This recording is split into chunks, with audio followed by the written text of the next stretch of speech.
This is a new style of hammer that I just made, a variation on a hammer made from round stock, a Japanese style hammer.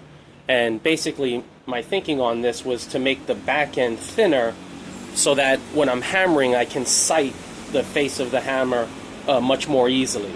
You know, typically I find that when the back end is wider than the front, sometimes when you start using the hammer, it's very hard to get a feel for where you're exactly hitting. And I think with this style, kind of this X marks the spot style, I think will be very beneficial for that, for, you know, sighting when you're hammering. And also, by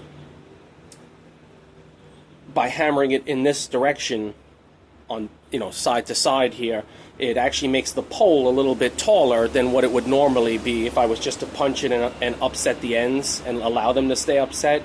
And by having a taller pole, it just makes it a little bit more secure when you handle the hammer. So yeah, this hammer I think is a style that I will offer. I'm just going to give it, you know, handle it and then give it a trial and see how it works. Thanks. Alright, I finished putting the handle on this new hammer, and I have to say this feels really nice. I think this is going to be a great style. You can kind of see again how I said when you sight down it, how you get to see the face a little bit easier because of those sides being a little bit more narrow. So yeah, this will be a great style. I'll probably make another one just to make sure, and then I'll probably list this on my website.